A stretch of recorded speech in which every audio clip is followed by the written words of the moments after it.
friends, long time no see. I realize it has been a dog's age since our last encounter, but I've recently been given a shot of energy by being granted permission to use a new and much larger space to shoot these in. So maybe I can get back onto a regular release schedule in the near future.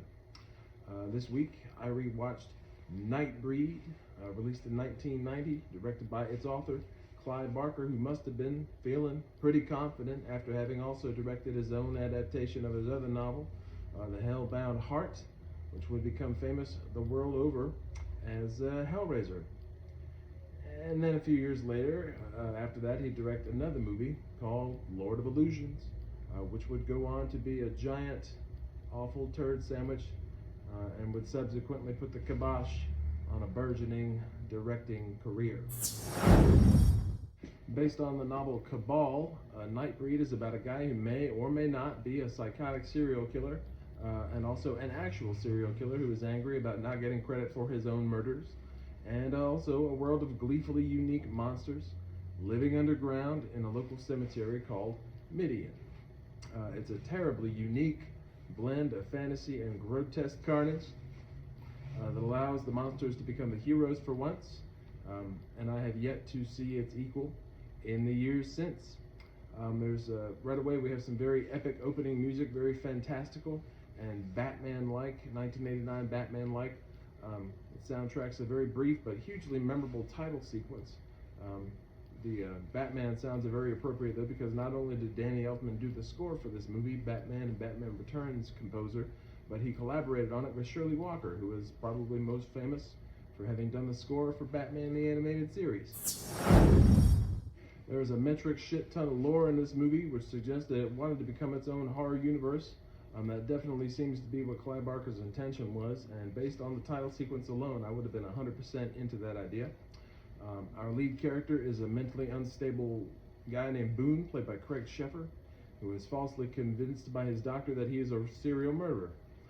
Apparently he's having terrible dreams about it, and his dutiful girlfriend feels helpless to alleviate his restlessness. Right away we meet his so-called doctor, Dr. Decker, who, for whatever reason, I guess because it's being filmed in Canada and he is a very well-known Canadian, is played by my favorite living film director, David Cronenberg, who calls Boone up out of the blue to coerce him into an unnecessary therapy session. Boone, the main character, reluctantly agrees, and we're off to the races.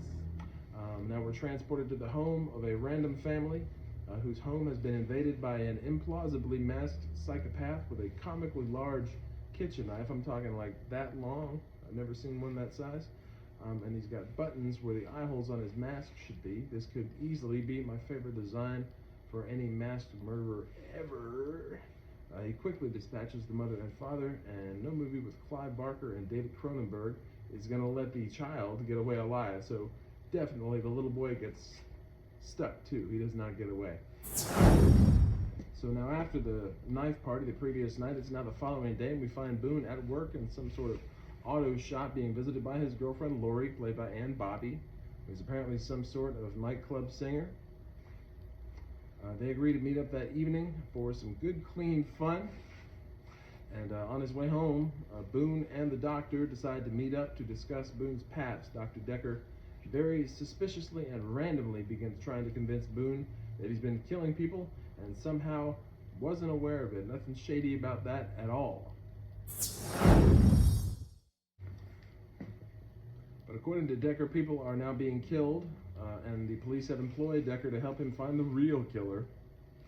Boone proves to be shockingly gullible. He accepts pills from this Dr. Decker and is cajoled into going and confessing his crimes to the police within 24 hours. He then jets back to his apartment and begins burning all of his documents, because it's the IRS that he's got to worry about, while he's in his whitey-tighties, no less, in preparation for what he's told that he must do. And for whatever reason, he starts having sex visions of himself and Lori amidst the crackling flames, which is kind of a nice image. If you haven't picked up on it yet, Boone is kind of a moron.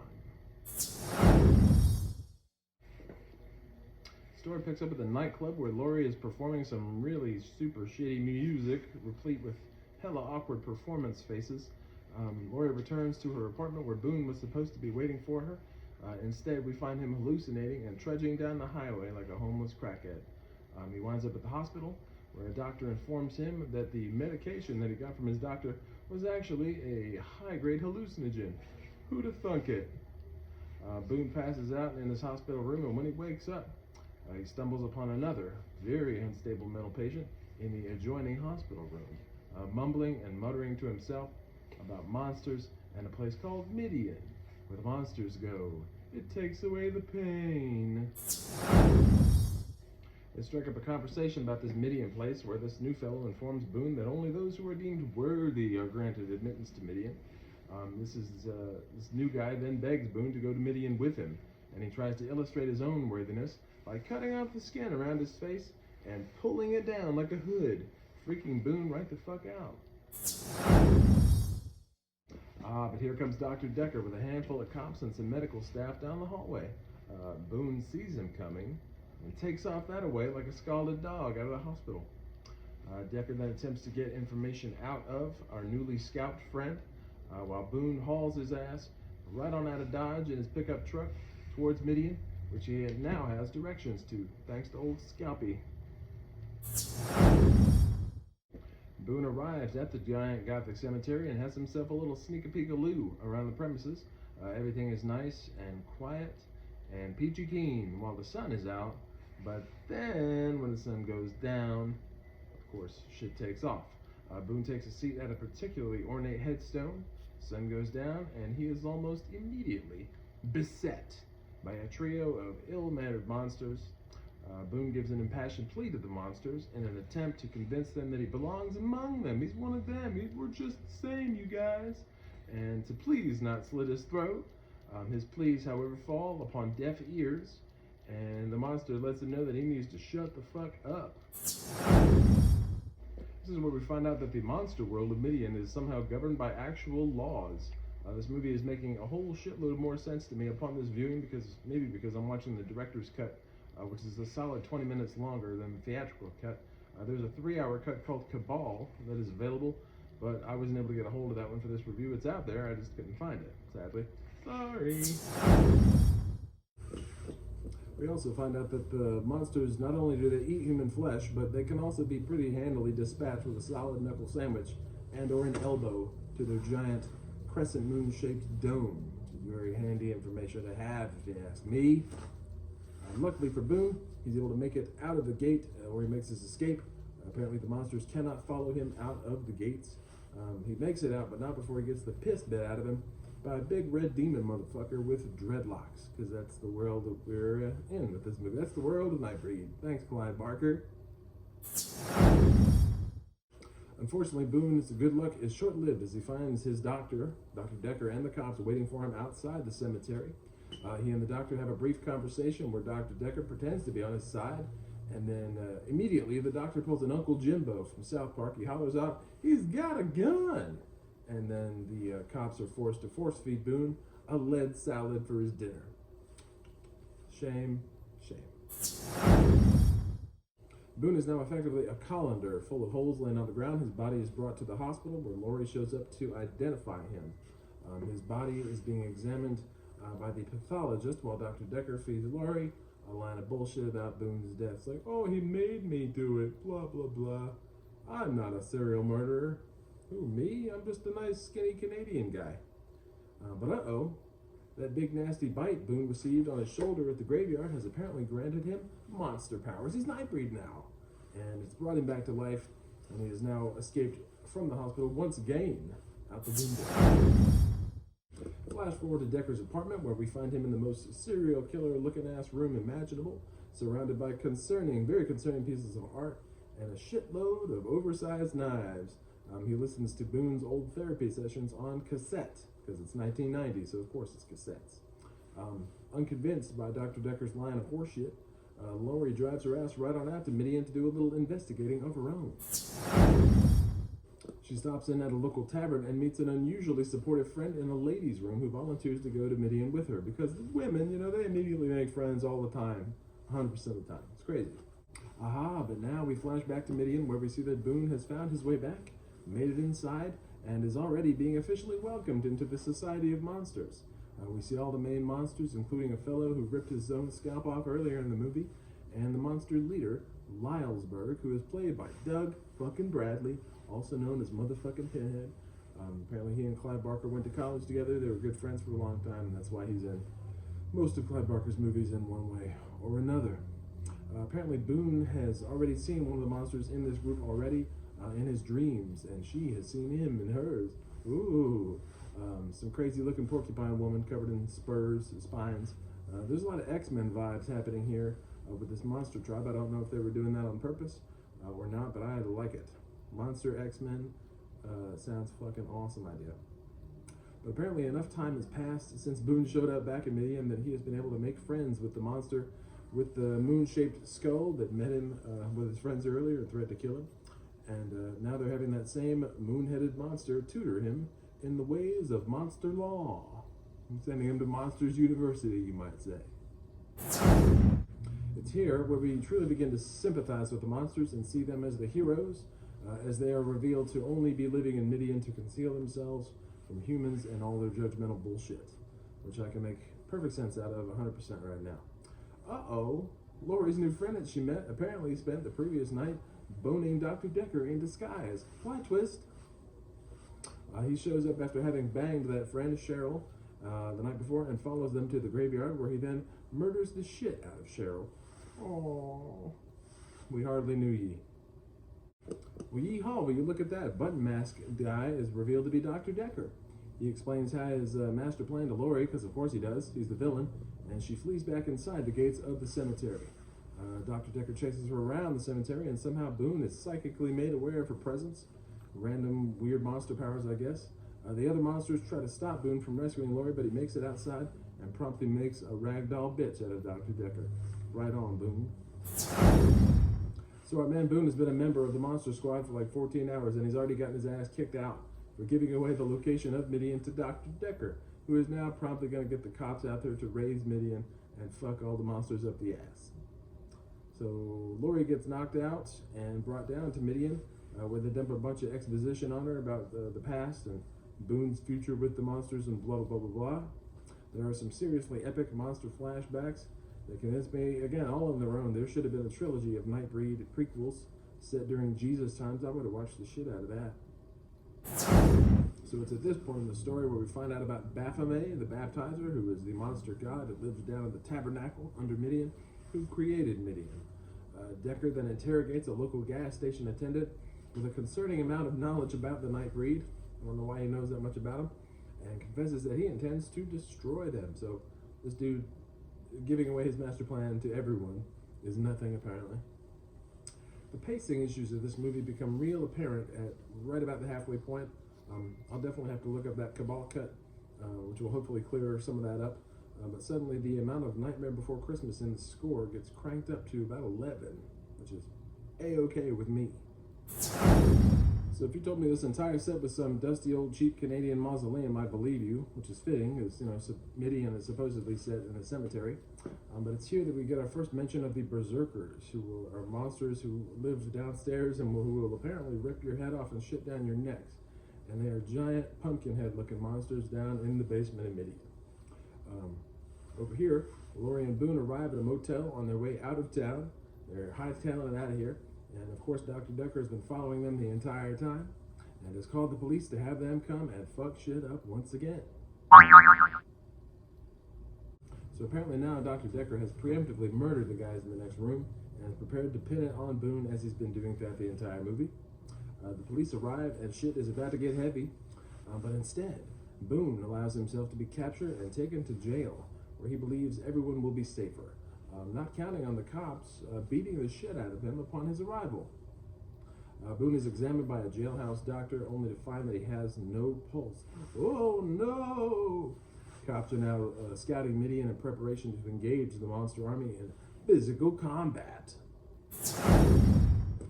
So now the cops are scouting out Midian and they find one of the more sensitive monsters and yank him out into the sunlight, yank his motherfucking nipple rings out, where he promptly turns to ash and explodes. So these are not your typical unkillable dream demon monsters that we're dealing with here.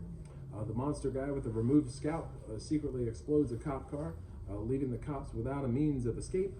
It was very handy of him. And now the cops apparently at the station are getting their weapons and shit together to raise Midian and burn it to the ground. The monsters show back up at the police station and proceed to kick the shit out of all of the officers that remain in their posts. So here we get our first naked monster, a perfectly human-looking lady that turns into smoke and slips into the cell block via a keyhole. A very hot, flawless lady monster we met about an hour ago. Monsters proceed then to break Boone out of jail, and he comes awfully close to breaking Lawyer off at his jail cell before he makes his escape. Not a smart move, but I would have understood. Dude has definitely got his priorities in order, and I respect that. But now all the cops are heading out to Midian, and of course they believe they have God on their side, because all the good guys throughout history and stories of all the ones that think they have God on their side are always the good guys. So now Boone and the Monster Squad are hauling ass back to Midian, and Dr. Decker's partner has stumbled upon the fact that he is in fact the button mask killer. And unfortunately he gets his shit rocked and sliced open for all his trouble. Can't see it, can't hear it, didn't happen. That's apparently the rule of dealing with psychotic serial killing partners. Cops have now rigged explosives all over the cemetery, and now the shit is being blown sky high. Oh no, it's time for some goddamn scrapping. Monsters are hulking out, and shit is popping off as of now.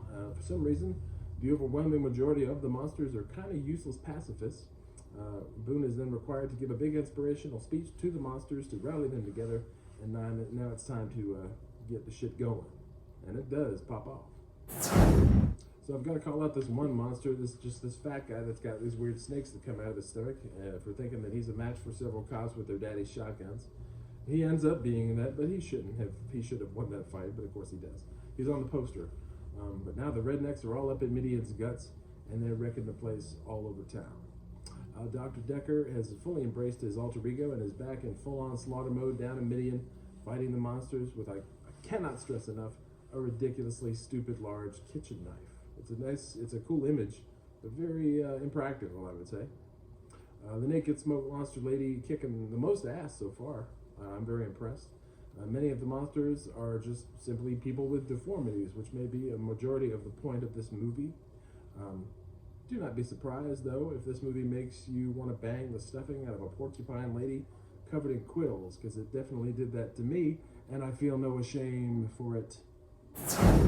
And now, unfortunately, in all the ensuing chaos, my man Doug Bradley catches a bullet with his dome and immediately dies. Again, a lot of kind of useless monsters in here. But now it's time for the berserkers to show up. Crazy, uncontrollable monsters get unleashed and waste no time in slapping every policeman's skull right off of his goddamn shoulders. It is truly a sight to behold. Many cops and bitch-ass village people scamper and scurry away from further monstrous ass-kicking. So it's like 95% of the monsters are lame and powerless pretty much, but then you got like these 10 guys downstairs in a hole, just in case you ever need them. It's not a bad plan, I guess. But now what do you know? A last-minute The Matrix-style prophecy gets thrown in here near the end, telling us that apparently Boone is the chosen one, the chosen monster, who is supposed to lead the rest of them to their new home in some unnamed faraway land. Doubt we're ever going to get that sequel, but I think there's a book that tells us more. There's got to be. I'm going to have to look it up now. But now it's time for a final confrontation between powerful monster Boone and just skinny Canadian David Cronenberg with a big knife, Dr. Decker. I don't know why. They never give us any reason to find Decker particularly threatening aside from his big knife. I still don't quite understand that. The mask is cool, the knife is big, but that's not really enough, I don't think. The set they're fighting on and the music that's playing is giving me a lot of the Batman Bell Tower fight from 1989's Batman. Decker gets stuck with his own giant knife and tossed down a chasm like an empty French fry container. It's pretty entertaining. We get a second visit with Baphomet. Just a big reminder that he's really just a big statue with a guy's voice behind him. They didn't have any money, I guess, to make the statue talk or to cast an actual guy with some lines. But Baphomet charges Boone with a holy crusade. He has to rebuild the now destroyed Midian somewhere else, and he has to save Baphomet's ass from his enemies. He's stripped of his old name, because Boone is a pretty stupid name in general, in my opinion, and now he's called Cabal. Title of the story, the book the movie's based on. Look at that. Midian straight up explodes. Though what exactly there was in the bottom of Midian that was so explosive, I do not know. Do they have a bunch of TNT down there, or what's that metal that's flammable? I don't know. Something weird down there that blew everything up. But now, 90% of the cops are dead. The day is won. Midian has prevailed. Laurie pretty much begs to become Nightbreed to avoid leaving Boone. There's some codependency issues there, I would say.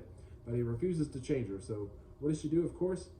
She stabs herself in the gut to coerce Boone into changing her, because she knows that if he fights her, she'll get to live on. Typical manipulative behavior. Boone does his bitey transformation thing just in time, and Laurie is saved. Aside from still being an undead monster woman with no clue what her abilities or deformities will end up being. And of course she still looks the same hot white woman, early 90s. No real monster shit going on. Oh, but apparently the lead cop that showed up down at Midian is still alive in the bowels of the place, and he gets his throat crushed by the priest that he brought along to, add to that whole having Jesus on our side thing. The priest has also now become a monster and embraced their way of life.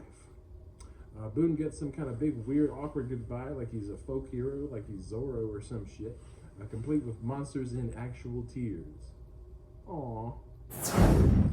And that was NIGHTBREED. There's a lot of imagination in this movie, a whole shitload of things to like, and I do like it a lot. But a lot of the stuff isn't utilized effectively in the execution. I love Clive Barker. The first 3 Hellraisers have long been favorites of mine, yes, including Hellraiser 3. That said, it's clear that old dude was compelled to stuff way too much shit into this one movie. But don't let that sway you. It's very entertaining and nasty, and perhaps deserving of a second chance with the right director that won't skimp on the hardcore stuff. Fun fact though, the special effects supervisor for this movie, Chris Corbould, is the same special effects supervisor that the Christopher Nolan Batman movies had. So maybe one day we'll get like a sort of Toxic Avenger situation happens, where a respected indie director gets himself a B or A-list cast and gets to make his own version of Nightbreed with all the gore stuff intact. If you didn't know, there's a new Toxic Avenger movie coming from director Macon Blair. It's got Peter Dinklage in it as Toxie, which I'm intrigued. I don't know what's going to happen, but I'm interested in it. Anyway, on another note, you can probably tell I'm getting a little slower putting these out, a lot slower. I'm currently experiencing a lack of free time here lately, as I now have 2 jobs, and we'll be back in school in about a month. And every time I make one of these, it takes more and more energy that I don't always have lately. But I really greatly appreciate those of you who keep coming back for more of these. If you want more, one way to make it happen is to click like and subscribe, because apparently that's the thing that I have to encourage you guys to do if you like these. So until next time, go and get a goddamn job, or 2.